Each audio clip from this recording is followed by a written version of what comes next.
Draupadi, she was in that situation of this robbing. I think everyone was silent. But in fact, that whole match is going on, that game of dice is going on. Nobody's saying anything because the king is actually enjoying what's going on. As a foreigner, there's a character, Krishna. On one side, it looks so fascinating, like so full of wisdom. But on the other side, I see him with a bit of contradiction. I think even Indians somehow don't understand Krishna, again, thanks to the popular image of his that is built. It is shown as, oh, he has given the wisdom of Gita, but somewhere he's a manipulator. The way they portray Karna is one of the biggest myths of Mahabharata. He's not an oppressed character. He was actively inciting Duryodhan, even when he knew his friend will lose. As a foreigner, what is one lesson that I can take from this epic? So I'll give you a very simple answer. I really admire how these texts are really alive in people's lives in India. It's different than in Europe. We see it more as stories, we study them, but we don't take a lot, we don't live them. And I really, really admire that. Something that for me, for us in Europe, for example, there's a lot like what is right, what is wrong. There's this black and white. We see things more black and white. But for example, this epic, there's a lot of for example, Dharma is a lot as per situational, right? In the situations, right? Right. So let me share a story with you, which comes from the Mahabharata. And you tell me you're European or American, whatever, Western beauty. What would you say, right? Yeah. There's a rishi, there's a pandit, his name is Kaushik. And this Kaushik rishi has taken an oath that he will only say the truth. Come what may, he will only say the truth, right? And all his life, he's said only the truth and nothing else. Now, so this story is actually being explained by Krishna to Arjun. Yeah, that is the context. And this guy, he's become old now. He's staying in a forest. He has a small hut. He's sitting outside his hut and doing his meditation. When he sees that some villagers are running away, and clearly they are trying to save themselves from somebody. That's how it looks. So they go and they hide somewhere, and this guy sees it. After some time, some thieves come running. They see this Swami and they ask him that, Panditji, have you seen those villagers? He knows why they are here, right? These thieves were trying to loot the villagers. So now what should he do? He knows where the villagers are. Now, if you say black and white, and if you say that's the Western style, white is saying the truth. Not saying the truth is black. Yeah. Right? Yeah. But here, saying the truth is going to lead to the killing of the innocents. Yeah. Now, what do you think a European would do in this case? Will he say the truth anyways? Yeah, in this situation, I mean, to avoid the killings, then I would not say yeah. So even your perspective is not that black and white. Exactly. Yeah. So there are layers. Yeah. Sometimes but help us to understand the Dharma. So sometimes I feel that this is also not understood properly, right? When we say contextual, it doesn't mean that everything is only contextual. Krishna says, he gives this example and he says, as far as possible, you must say the truth only. Right? As far as possible, you should try for the peace only. However, know when that truth is only apparent truth and actually it is falsehood. Okay. Right? Because it's against humanity. It is against the principle of sustainability. If like this, thieves come and keep killing innocent villagers and people stick on to truth, that truth is not aligned with righteousness. Right? It is not aligned with dharma. Similarly, peace is great. But if that peace is setting a wrong precedent and it is allowing the bully to have his way all the time, is that peace sustainable? Then what will happen to the society? It will become like an anarchy, right? Where only the mafias will have the say and everybody else can do nothing. So is that peace white or is that peace black? But then also we can see what is how do I define what is the greater good for the society? Correct. Right? Is it that difficult? No, but that's also like, it's not also like black and white, right? It's not black and white. I'm saying none of these things are going to be black and white. Okay. Right? But what is black and white itself? I think that black and white itself needs to be redefined. Because are we saying that truth must be spoken come what may, even if it leads to killing of innocence? Yeah. Is it that difficult to see that? No, you should speak the truth. Yeah. Why? For the betterment of the society. Yeah. Right? Why do you think all these values matter? We say non-violence, we say truth, forgiveness. Why do all these matter? What is the larger aim? Is the larger aim that let anything happen, I don't care, speak truth for the heck of truth, heck of speaking the truth? No. The larger goal is what? What we call dharma, that is the larger goal. What is the larger goal? Dharma is that which upholds and sustains. It allows the society to move on, to not get destroyed, to move on happily, successfully, in a prosperous manner, right? If something is going against it, then is that truth? Okay, I see. Similarly, peace for the heck of it. Is it peace? For that example, for that matter, people will even say, when you talk about Westerns having very clear right and wrong, why did they kill Osama bin Laden? That was violence. Violence is black. But why was Osama bin Laden killed then? So then, clearly, that is not also the understanding of white and black, the way people think it is, right? Because this will always be the case. So what is that larger goal? Now, does that mean because Osama bin Laden, if violence was used on that, they can use violence wherever they want? No. Because then that violence is not going to lead to sustenance. It will lead to destruction, right? So the goal matters.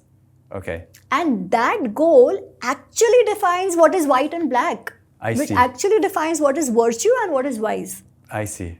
In that context, yes. But then there are few such situations. Most situations, it's very clear. Right? But especially for a leader, these contextual situations are more common and become very important to understand because a lot more is at stake. That is what Krishna is actually saying. That goal should always be dharma, right? Let that goal be dharma. Don't lose sight of it. Even for that, it doesn't mean that, break every rule and take easy or don't take a convenient way out. That is not the idea. But what matters eventually is that, and don't lose sight of dharma. I see.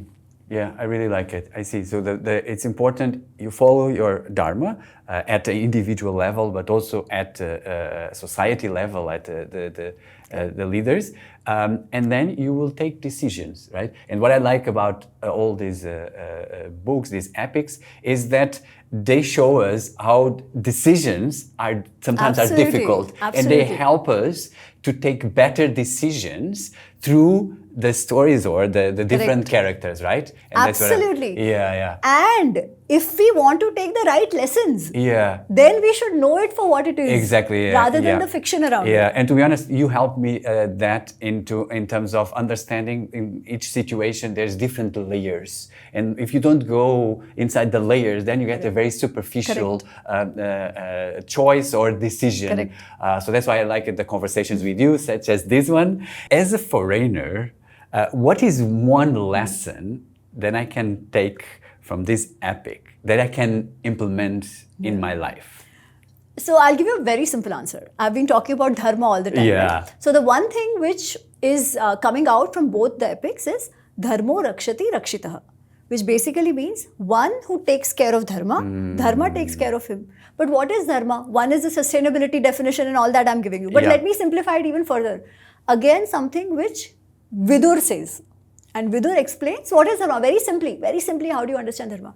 He says, don't do unto others what you don't want for yourself. Nice. If this is one principle we follow, right? Life will be way more peaceful and we will not harm others. Because we don't want to be harmed, we don't want to be hurt, we will not do that to others. This is very simply one lesson that comes out of it. And that is also very simply a way to make better decisions. I love it. I really love it. I think when I look as a foreigner, there's a character which, like Krishna, which on one side it looks so fascinating, like so full of wisdom, you know.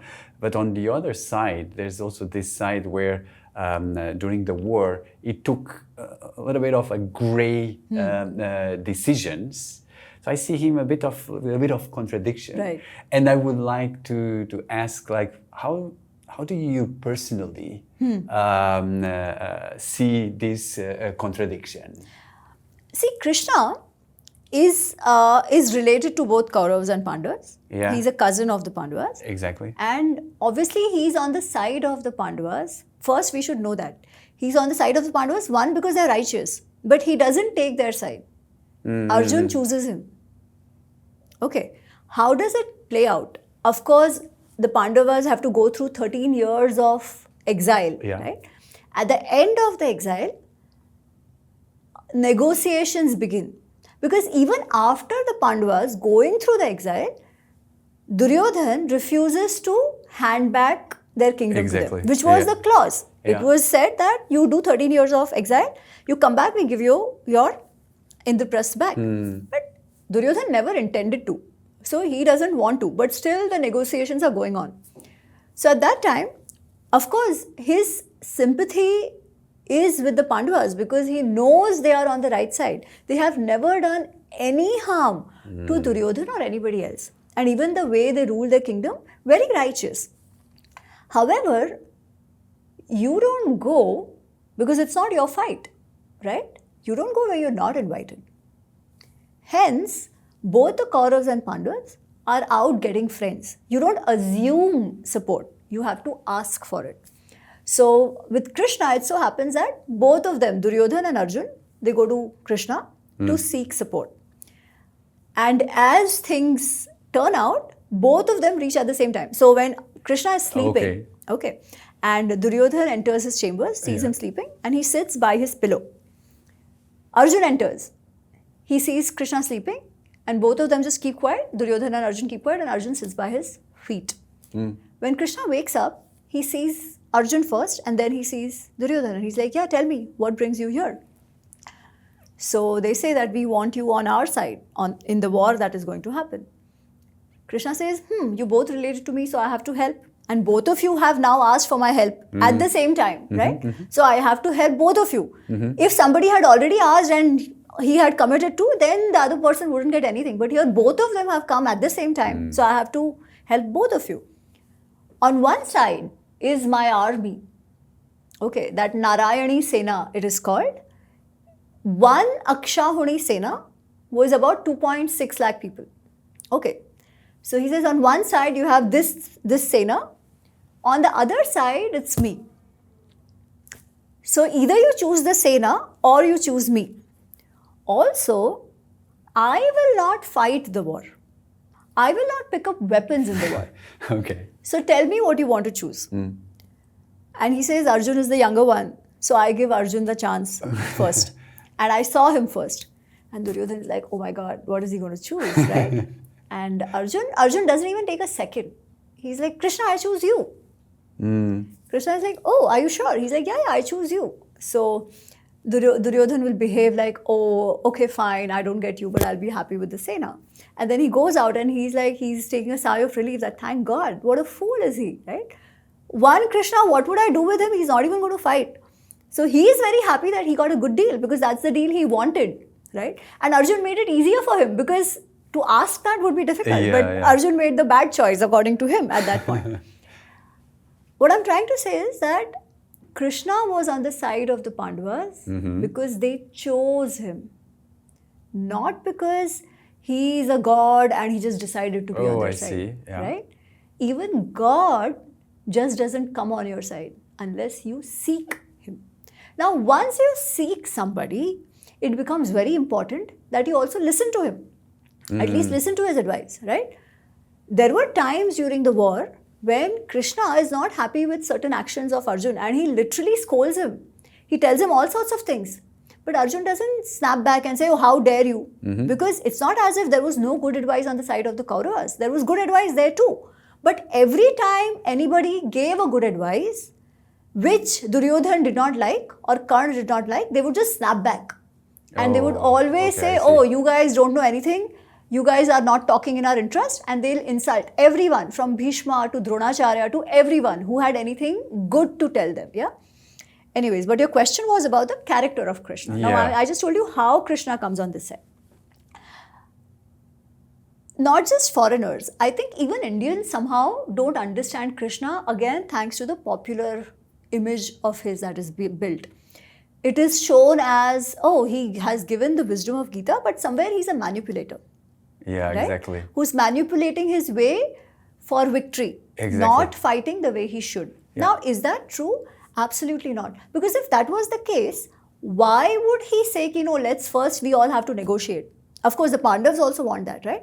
He would have just said, exile over, come, let's attack, while they don't know, right? Why do all this? Why give them a chance to build an alliance? Why allow them all that time and space? He could have just gone and said, Pandavas, and again, believing, as people portrayed, as if it's all his doing, right? Even if we believe that it's all his doing, which it is not, but say even if it was, he could have said, why are you going through the 13 years of Vanvas to begin with? I'm here. I will destroy the Kauravas altogether, right? He could have done that. That would have been manipulation. He could have said, don't wait for the negotiations at all. Take back what is yours. And why just yours? Take back Hastinapur also, right? He doesn't do that. In fact, when the discussion begins for negotiation, this is after the end of the Vanvas, and all the friends of Pandavas are sitting together. Because still now, even after 13 years are over, nobody has come from the side of the Kauravas to talk about the next steps. They should have, right? But nobody has. So now they are thinking what to do. And at that time, when they're all sitting together, Krishna stands up and says something very important. He says, we've all gathered here. We know that Pandavas, who are our friends, they have lived to 13 years of Vanvas. And we know that now they should get their kingdom back. However, nobody has said anything from that side. Doesn't matter. Let's all together think about solutions and approaches in a way that is fair to both Duryodhan and Yudhishthir. Even at that point, he says that. And in a way that can avoid a war. Why? Because pick up any Hindu Shastra. Not to say that it says don't fight at all. No, we have enough wars, yeah? But war should be the last resort. Why? Even Chanakya says that. Because you never know what will a war bring in its wake. And destruction happens on both sides. It's not ki, oh, he's a bad person, only he will get destroyed. No. Yeah. Destruction happens on both sides. You cannot even imagine what that scale of destruction is till it actually happens, right?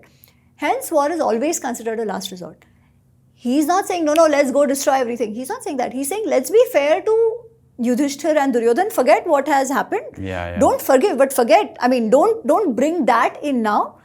If Duryodhan is willing to reconcile, let us give him a chance. That's the idea, right? And that's how then they send a messenger and the messenger comes back and all that goes on. But still, Duryodhan and Karna, Duryodhan doesn't want to listen to any good advice, and whenever any good advice comes, Karna will not allow him to negotiate. He'll say, oh, they are saying negotiate. No, you don't worry, I'm here. No. Let them not fight. I will fight. And all this after having lost so many wars.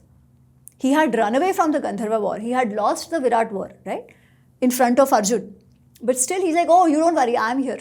So he would keep inciting Duryodhan. And both of them together just did not agree to settle. And they said, what? So eventually Yudhishthir says, Yudhishthir sends Krishna as the messenger with the message that give us only 5 villages. You keep Indraprastha. If we can give peace a chance, we are happy to take only 5 villages. Krishna goes with that. Why would he? If he only had to manipulate, right? So he goes with that proposal. What happens there? Duryodhan says, what 5 villages? I will not even give you a needle's tip worth of land. And he plots to actually imprison Krishna. Imagine. Okay. Of course, he couldn't imprison Krishna and Krishna comes back. But now what has happened? The war is going to happen, right? Now, even in the war, lots of instances which are usually stated about Krishna doing all this, strategy and grey and stuff, None of that exists. What do you mean? Yeah, it is half of that is just some things, some later day additions made.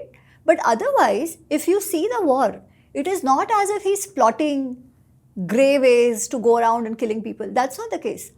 However, what he is saying is that if the other side is not keeping any, it's not following any rule, and if you are the only one who's expected to follow the rule, then that is not done.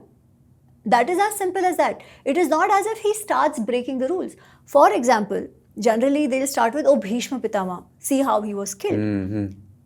We see that it's because of the television. In Mahabharata, that is not how it is. In Mahabharata, Yudhishthir had himself asked Bhishma that it's very difficult to kill you. You tell us, how do we kill you? Mm-hmm. And Bhishma says, come to me when the time is right. Exactly. I will tell you. Yeah. So again, it's not a game. And this is Yudhishthir's head, not Krishna inciting him to do that, right? When eventually after 9 days, when Bhishma has not been defeated, Yudhishthir and everybody else, then they go to him and he says, if there is somebody who's been a lady before, who's become a man, I will not fight that person. They had one such person who was Shikhandi. Okay. Now, in the dramatization, they will show that Arjun was standing in the same chariot as Shikhandi, and they come in front of Bhishma. Bhishma drops his weapon and just stands, and Arjun kills him. Obviously, that is not fair, and I don't know how it is attributed to Krishna anyways, but still.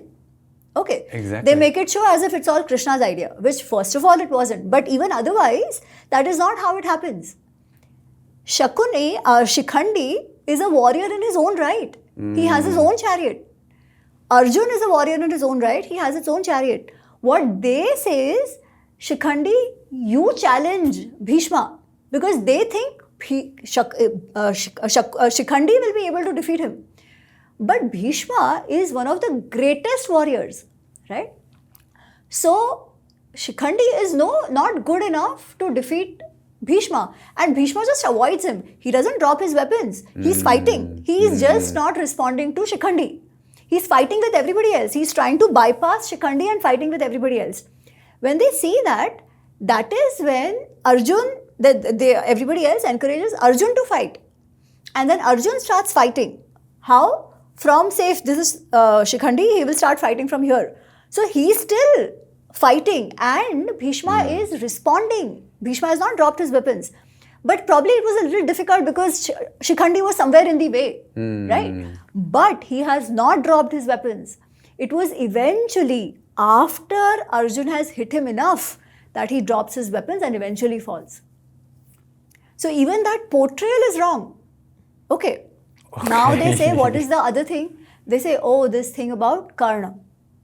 That he sort of manipulated his way through Karna or Dronacharya. Yeah. Now in Dronacharya's death, Krishna doesn't have the role to play. This thing about Drishtadyumna going and cutting his neck, right? In that, Krishna doesn't have a role to play. Drishtadyumna does that. Even then, now let's understand when all this has happened.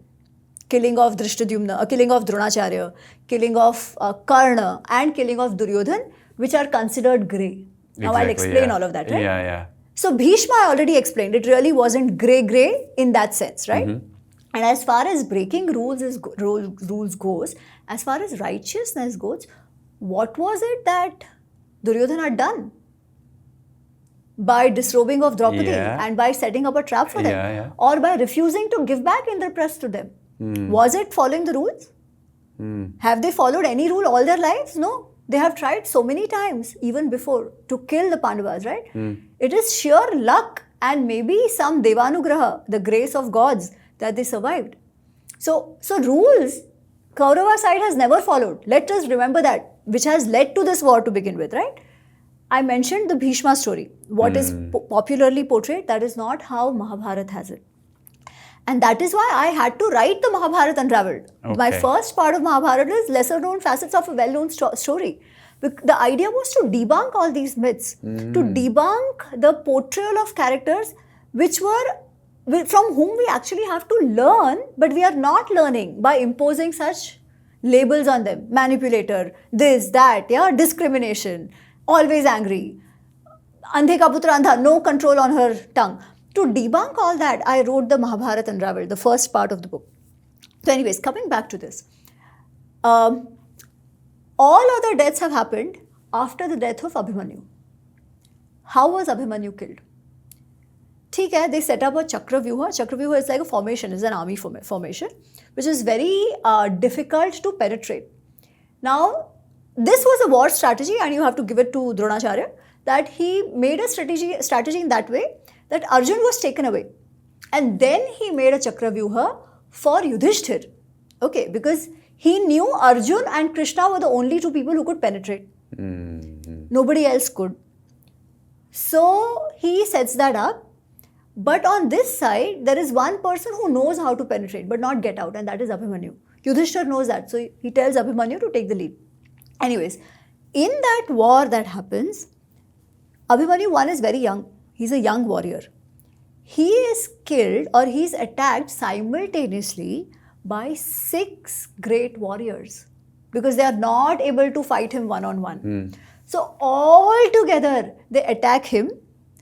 Even after he has dropped all his weapons, they keep attacking him. That is where all the rules were broken, right? Then all other deaths happen. So what are we even saying here? What great? If you have chosen to not follow any rule, no rule is expected to be followed by anybody else on you too, right? Yeah. In fact, in Shanti Parva and also in Vidur Niti, which then is the second part of my Mahabharata book, the red book, there are discourses on what is dharma, especially for a Raja. And there is a line which comes, Yatha yasmin vartitavya tatha tasmin vartiteshu something. So I'm not remembering the Sanskrit properly. Maya charo mayaya, sadhva charo sadhuna. So what it says is, you should behave with the person opposite of yours the way they behave. If they try to use deceit on you, you use deceit on them. If they are good to you, you be good to them, right? Where did it start? Where did the deceit start? It started from them to begin with. Also, the second part, as I said, now Dronacharya, it was not as if Krishna told Drishtadyumna to kill Dronacharya when he had dropped his weapons, right? So it was not Krishna. Drishtadyumna wanted to kill him and he killed him. Again, rule was already broken, remember that. About Karna, again, the way they portray Karna is one of the biggest myths of Mahabharata. I've spoken about it so many times. He's not an oppressed character. Okay, he doesn't come from the lower strata of the family. He was not discriminated against. He was a student of Dronacharya per Mahabharata. So all this atrocity literature around Karna that, oh my God, he was a victim of caste discrimination and all that is absolutely stupid. It's not just stupid, it is false. Okay, none of that has happened. And people say, oh, he was with Duryodhan only because loyalty. He knew Duryodhan was wrong. But because of his loyalty, he stayed with Duryodhan. No. It was not that he stayed with Duryodhan knowing he's wrong and he tried to correct him, but still Duryodhan didn't listen. No. He was actively inciting Duryodhan for this war, even when he knew his friend will lose. Okay. He continued to incite him and did not allow him to settle. Because when Krishna goes to meet him, trying one last effort to stop the war, he tells Karna that you know, right, you are the son of Kunti, not Radha. So come back. If the Pandavas know, they don't know this yet. But if I go and tell them, and once they come to know, they'll accept you with an open heart. He says, no, I can't do that. I am indebted to Duryodhan, so I have to go fight with him. But Krishna, I also know he's going to lose. I can see all omens which are against him. Still, I will fight on his side. Arey, you were the one who did not allow him to negotiate at all, right? When everybody was saying that, don't fight, even when his father was saying, you were the one who said, no, Duryodhan, don't worry, I'm here. Don't worry, I'm here. Why should you give them Indraprastha back, right? So it was not so harmless, not out of compassion, not out of helplessness. He wanted a war as much as Duryodhan did. Oh, I see. People don't like when I say all this. I just have one request. Go and read the Ved Vyasji's Mahabharata or read Mahabharata Unravelled, because I have given 50 pages of notes with references, right? Don't just blindly follow what the television series or fiction tells you. That's the thing. So even the death of Karna is not grey. Okay. Even that death is not really grey. They are both fighting, Arjun and Karna, they are both fighting. At one point, his wheel starts going inside. Now remember this, Arjun has fought from the ground so many times. Yeah. Okay. Kaurav warriors have attacked him altogether and he's fought from the ground. So he could have very well fought from the ground. It was no need for him to ask them to stop and pull out his rath or anything. But anyways, first when his wheel is going in, he's not stopped fighting. Okay, he's fighting. Then he's trying to use the astra which Parshuramji, his guru, had given. But Parshuramji had told him, you lied to me and took this knowledge. Hence, when you need it the most and when your death is near, you will not remember. So he forgets that. Now when he forgets that, he becomes anxious and he jumps down and he's like, I want to pull out my wheel. And he says, Arjun, remember what is your dharma, remember what is right. If I am pulling out my wheel, you should stop there. And Krishna tells him, wow, now you remember dharma. Literally, he says, Vas marasi iha dharma. Now you are remembering dharma. Where was your dharma when you were helping Duryodhan with all the scheming he did to kill the Pandavas? Where was your dharma when you insulted Draupadi in that court, in the royal court, right? Where was your dharma when Abhimanyu was killed by all of you together? You didn't remember dharma at that time. Now when it comes to you, you are remembering dharma. Doesn't work that way. And then he tells Arjun, you continue to fight. He just wants an excuse, right? So then, even then, it is not as if Karna is just standing there doing nothing. He picks up his weapon and he fights again. Okay, but from the ground. And then eventually Krishna tells him he is the opponent on whom you can use a more potent weapon. That's when then Arjun uses the weapon and kills him. So, I see. All these episodes are like that. Yeah. So manipulation is when you are intentionally trying to break rules proactively, right? Not when the other side has no rules. Then you are not expected to hold any high ground. But in this case, even that grey is not the grey it is made out to be. Okay. Krishna has followed the rules as far as possible. He is just very practical. He's very objective. That he never loses sight of the goal, right? But it is not as if he's breaking rules at the drop of a hat. He's not. Yeah, that is interesting. I think something that when you say there was, it was changed. I think somehow there was some changes in the original one. But this text was written so many years ago. Yeah. And there's so many interpretations. So how do I know that your interpretation is not just only one more? Excellent question. What I am saying is Ved Vyasji's Mahabharata from whichever manuscript. Okay. Everything else like this Andhe ka putra andha, it does not occur in any manuscript or version of Ved Vyasji's Mahabharata. Okay. Also, many other things written, like say, there are so many books, retellings of Mahabharata from X person's perspective, Y person's perspective, all that. They are all very recent. I see. They are not Mahabharata, right? People have picked up stories from there, given them their own twist. Now that you can't claim to be Ved Vyasji, na? So, I see. So for my case, I can tell you with confidence, pick up any Ved Vyasji's Mahabharata. Pick up Gita Press, pick up the critical edition, pick up the southern recension. None of them have this Andhe ka putra andha. Yeah? Okay. And also some of the other things.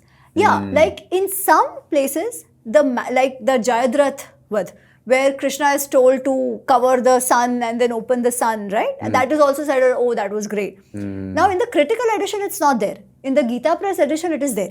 Okay. So one may still say, okay, that one episode exists. But this thing about Draupadi, or the whole story of Bhishma, all Yeah. that is not there in any version. Okay. Okay, I and see. even this, where Krishna has been suddenly made to do all this magical stuff, right? That, in fact, even in Gita Press, when you read that incident, right, you feel like, why did Krishna have to do that? Because Jayadratha was already in the line of sight of Arjun at that point in time. Yeah. So it clearly looks like an interpolation. There was absolutely no need for that thing to do. Yeah. Also, the critical edition. What is the critical edition? That becomes very important. Bhandarkar Oriental Research Institute has made what we call the critical edition of Mahabharata, because the question you asked has been a question which has been in the minds of lots of Indians as well. That do we have an original Mahabharata? Yeah, exactly. What do we get it? Where do we get it from? Yeah. So in the 1920s, they undertook a huge project where they collected manuscripts of Ved Vyas Mahabharata. Okay. From length and breadth of that time's Bharatvarsha. Could be different scripts, all Sanskrit, the language is Sanskrit, but scripts could be whatever. They collected 1260 plus manuscripts. They compiled those, they contrasted and analyzed those. Okay. And based on that, the critical edition was made. How? Say, if one incident appears in, say, 100 versions and not in two versions, then the probability of it being there is higher, right? Versus it not being there. Yeah. Similarly, if an incident like this thing which occurs in Gita Press, but it doesn't occur in any other manuscripts that they have, so the critical edition will remove it, right? Gita Press still has it. Critical edition will remove it. Because why? The chances of it not being there are much higher because most others don't, right? Yeah. Now the beauty is these manuscripts were collected from all across Bharat, and still they all have a very consistent core story. I see. So with good confidence, we can say that what we have in the critical edition is at least as far back as we can go. I see. But the source is the same, given that the story is so consistent across. I see. And you went to close to the source to get all your research. Correct. And now you're helping to get what is more true or more in the original. Version, yes. In the original. So I use the Gita Press version as well because it's very much aligned to the critical edition. It has some of these things additional and also the critical edition. I see. And it's not about just getting the story right. The reason I'm doing what I'm doing is not just because, story is wrong or we have to change characters, nothing like that. It is because what was the purpose of Itihas, right? We have so many stories for entertainment, right? If entertainment was the only purpose, we have so many stories, anybody can say anything. But Mahabharata and Ramayana are not just stories. These two texts have defined the ethical and the moral fabric of the society. For me, what bothers me is when Draupadi, she was in that situation of this robbing, I think everyone was silent. Absolutely. So from a foreigner's perspective, how can I interpret that situation? I think not just foreigners' perspective, anybody's perspective. This is true for that, right? The whole court was silent. Yeah. Now that is just not done. That is wrong, right? And that is what later on, when the war is about to happen or when the negotiations are happening, and Dhritarashtra, who's the king, he wants peace. Now he knows his son is not going to listen. So he kept telling the Pandavas, Yudhishthir, that please don't fight, please don't fight. And then he's reminded that, Arey, you are the king. You should have spoken at that time. See, why is nobody else speaking? Because the king, see, what happens really is that in that time, when that whole incident of dragging Draupadi, or in fact that whole match is going on, that game of dice is going on, nobody is saying anything because the king is actually enjoying what's going on. Oh. Whenever Shakuni throws a die, or when Yudhishthir throws a die, he'll keep asking because he's blind, he can't see, right? Oh, okay. So he'll keep asking, who won? Okay. Even when Draupadi is staked, when Vidur is objecting to it, when Vikarna is objecting to what's going on, the king doesn't say anything. He allows Duryodhan and Karna to insult Vidur. He allows them to insult Vikarna. Yeah. And even when Draupadi is staked, he's actually excited. He's like jumping off his chair. Who won? Who won? Right? And because the king is not showing any regret for what's going on, apparently nobody thought it was important to talk. See. However, they all perished in the war eventually. All of them. Exactly. Who stood there seeing this injustice play out, and they kept quiet. Should they have kept quiet? No, they shouldn't have. But they did. Why did they do? Because all of them thought that the prerogative to stop or not stop was the king's. The king had invited. Okay. If he doesn't have a problem, what can we do? Now, they were right in the sense that the king may not have agreed to them. But if they had spoken, it would have created some pressure on the king. Exactly, yeah. But clearly nobody spoke. They all stood with injustice, and eventually they all perished. Wow. Yeah. I think Draupadi was a very interesting character. What might be something about her that people might get wrong? I think Draupadi, more than getting wrong, I think one thing which people do get wrong about her is usually if you ask somebody who's seen the television series of Mahabharata, if you ask them who is the cause of this war, they'll say, oh, Draupadi. So even the disrobing incident that happened, they would say, oh, it all happened because Draupadi hurt the ego of Duryodhan. Why?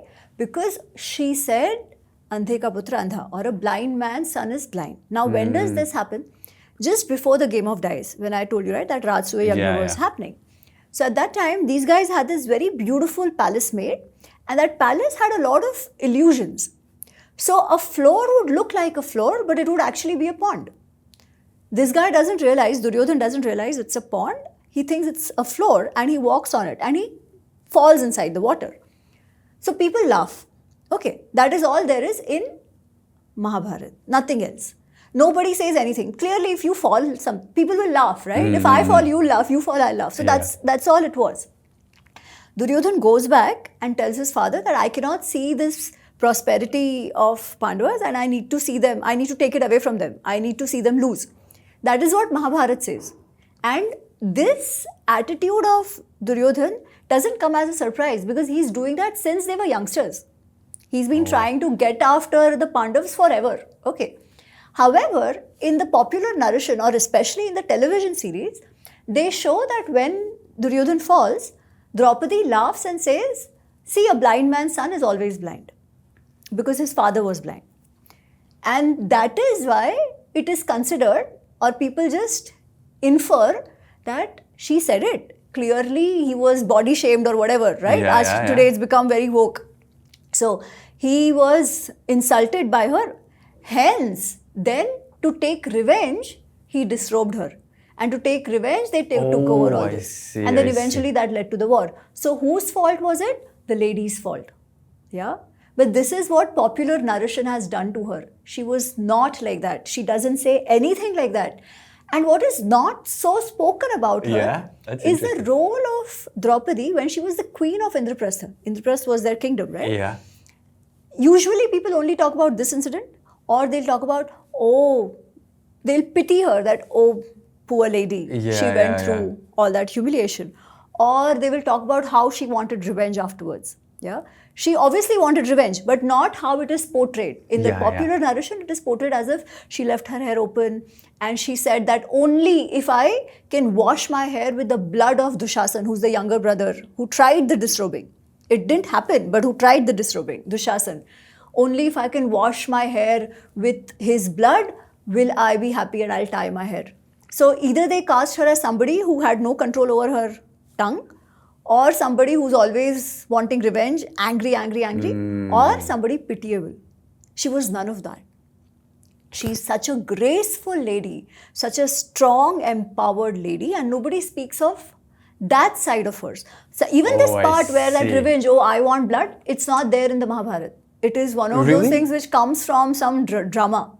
Yeah, it is not in Mahabharata. Nothing like that happens in the Mahabharata. that I'll keep my hair open, I want blood. No, she's a very sorted woman. In fact, as I was telling you, that her role as the queen of Indraprastha, she actually speaks about how she manages her home and all the activities of the palace. Now, it was a kingdom. So, every day in the royal kitchen, they would have lakhs of people coming to eat.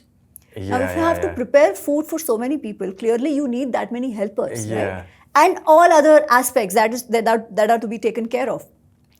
Now, this is a logistical exercise. You need to procure stuff. You need to get them cooked. You need to ensure the waste is managed. You need to ensure that the food is served properly.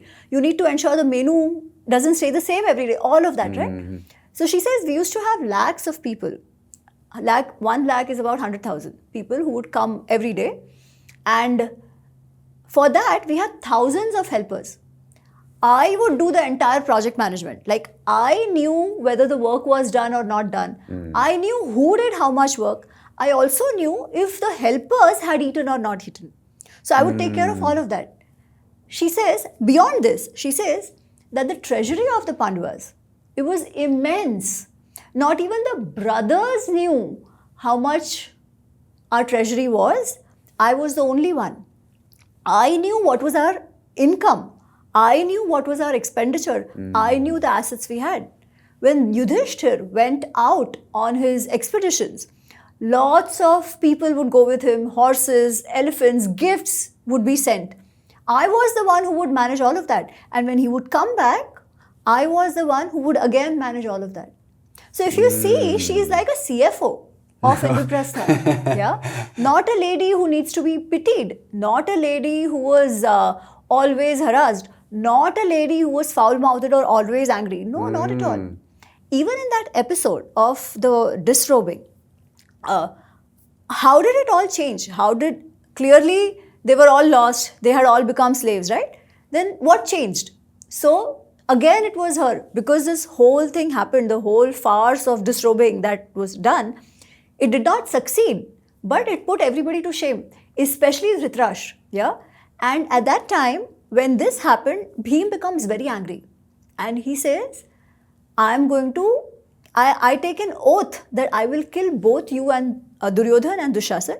To Dushasan, he says, I'm going to split open your chest and drink that blood. And to Duryodhan, so Duryodhan, also why he says he's going to kill him is because when Draupadi is asking, am I one or not? And Karna is saying that, oh, if you don't believe that the Pandavas could have staked you, then they are not your husband, find another husband. When he says find another husband, Duryodhan flashes his thigh to her. That pervert he is, yeah?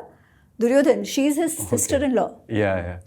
So when Bhim sees that, he's like, that thigh of yours which you flashed, I'm going to hit you on that thigh and I'm going to kill you. Yeah? This is what this is the oath he takes in front of everybody. Now when this happens, Dhritarashtra is now feared. He's now he's now scared that for the life of his own children. And he realizes that, oh my God, this has crossed a line. Till then he hasn't realized that. But when this has now started happening, he realizes a line is crossed. So he's like, oh no, forget it. My sons are stupid. I don't agree with this. Draupadi, you just ask me whatever you want. I give you I give you a blessing. You ask me whatever you want.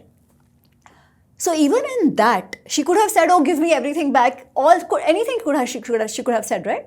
But she doesn't. She says, okay, if you want to give me something back, first, ensure my eldest husband, Yudhishthir, is released from slavery, because I don't want my eldest son to be called the son of a slave.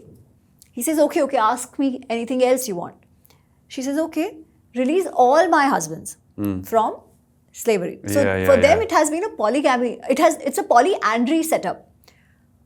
You get very few examples of polyandry in the scriptures, but you do. It is not as if they're not there. So you do have examples of polyandry. This is one. In fact, even today, in some communities, it was very common before, but in some communities, especially on the hilly areas and tribal areas, you still have polyandry. So it was one of those social customs. So this is one of those practices. Hence, I'm saying her husbands.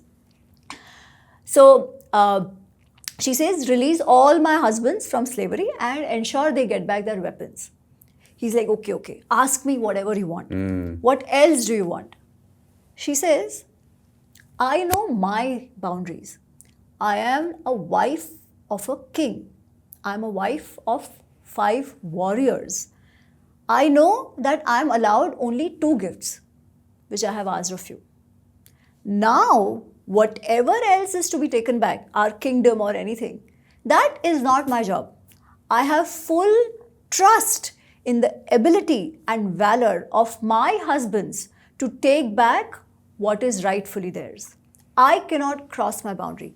For a lady like that, who in that situation, right, where she's going through so much humiliation, she's embarrassed to no end, even in that situation, she's in grief.